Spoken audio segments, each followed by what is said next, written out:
नमस्कार.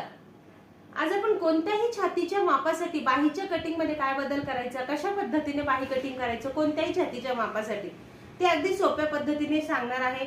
म्हणजे एकदा हे कटिंग शिकलं ना, तुम्हाला आयुष्यभरासाठी हे उपयोगी पडणार आहे.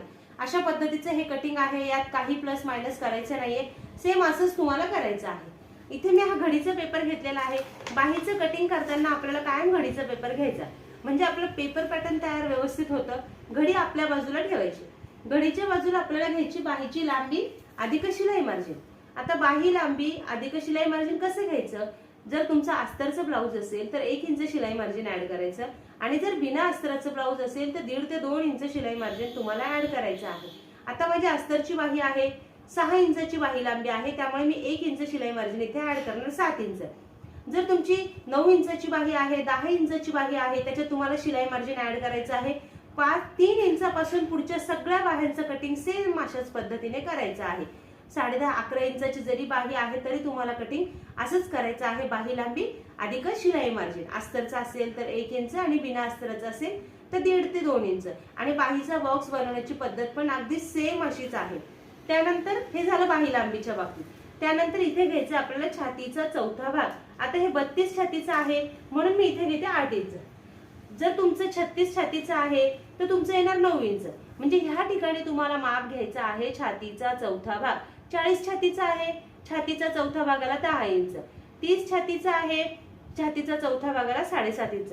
म्हणजे छातीचा चौथा भाग हे माप आपल्याला ह्या ठिकाणी घ्यायचं आहे. मग कोणत्याही मापाचं असो तुमचं कटिंग, इथे त्या छातीचे ज्याचं तुम्हाला ब्लाऊज शिवायचं आहे त्या मापानुसार इथे तुम्हाला घ्यायचं आहे छातीचा चौथा भाग. त्यानंतर हे जे छातीचा चौथा भाग अंतर केलेला आहे त्याचं मध्य करायचं, आणि मध्यापासून आपल्याला हा बॉक्स बनवायचा 3 इंचाचा. हे अंतर पहिले आखून घेते जिथे आपलं 8 इंचाचं मार्किंग आलेलं आहे ते. त्यानंतर आपण हा 3 इंचाचा बॉक्स बनवला. सगळ्या 3 इंचापासून पुढच्या सगळ्या लांबीच्या बाह्यांसाठी आपल्याला हा बॉक्स अशाच पद्धतीने करायचा आहे. आता हा जो 3 इंचाचा आपण बॉक्स बनवणार आहोत त्याचे समान 3 भाग करणार आहोत. त्याचे समान 3 भाग कसे करायचे? 1 इंचाचं एक मार्किंग, दुसऱ्या इंचाचं आणि हे तिसऱ्या इंचाचं मार्किंग. फिटिंगच्या बाजूकडनं 1.5 इंचाचं मार्किंग करायचं, घडीच्या बाजूकडनं 1.5 इंचाचं मार्किंग करायचं. बाहीच्या लांबीनुसार आपल्याला ह्या बॉक्सची उंची बदलत असते. 3 इंचाची बाही आहे तर आपल्याला हा 1.5 इंचाचा बॉक्स करायचा. 4 इंचाची बाही आहे, बाही लांबी 4 इंच आहे तर हा बॉक्स आपल्याला करायचा 2 इंचाचा. आणि 5 इंचापासून पुढच्या सगळ्या लांबीच्या बाहींसाठी आपल्याला हा बॉक्स बनवायचा आहे 3 इंचाचा. 5 इंचापासून पुढची बाही लांबी मग तुमची 6, 7, 8, 9, 10 काहीही असू दे, बाहीचा बॉक्स बनवण्याची हाईट आपल्याला घ्यायची आहे 3 इंच. मग बाहीचा आकार द्यायचा. आकार देताना आपल्याला हे पॉइंट मॅच करायचे आहे. फुलाच्या पाकळीसारखा आपल्याला हा आकार द्यायचा आहे. हा जो आकार देतो हा आपल्याला ब्लाऊजला मागच्या बाजूला जोडायचा आहे, आणि हा जो खोलगट आकार देतो हा आपल्याला ब्लाऊजला पुढच्या बाजूला जोडायचा आहे. सेम असं कटिंग केलं ना, तुम्हाला बाही फुगा येणं, घोळ पडणं ह्या कुठल्याही अडचणी येणार नाही, आणि ब्लाऊज अंगामध्ये खूप सुंदर बसेल. त्यानंतर इथे पूर्ण दंडघेराच्या निम्मा अधिक तुम्हाला 1.5 किंवा 2 इंच शिलाई मार्जिन इथे ऍड करायचं आहे. आता पूर्ण दंडघेरा आहे माझा 10 इंच, त्याच्या निम्मा आला 5 इंच, आणि त्यात मी 1.5 इंच शिलाई मार्जिन ऍड केलं म्हणजे आलं हे 6.5 इंच.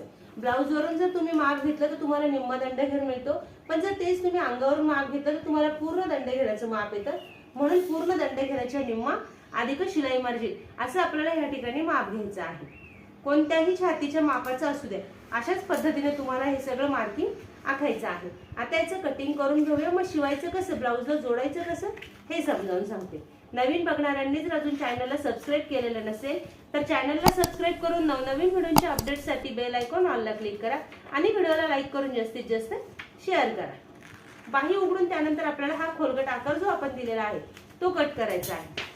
हे अशा पद्धतीने आपलं हे बाहीचं कटिंग तयार झालं. नवीन शिकणाऱ्या ताईंना लक्ष देत नसेल तर हा खोलगट भागाकडे पुढची बाजू, इकडे मागची बाजू असं काहीतरी मार्किंग करा, म्हणजे तुम्हाला बाही जोडताना कुठेही उलटसुलट होणार नाही. बाही जोडताना तुम्ही शोल्डरच्या मध्यापासून पुढे आणि मध्यापासून मागे अशाही पद्धतीने जोडू शकतात, किंवा एका टोकापासून दुसऱ्या टोकापर्यंत जरी तुम्ही बाही जोडली तरी चालेल. दोन्ही पद्धतीने तुम्ही बाहीचे शिवण करू शकता.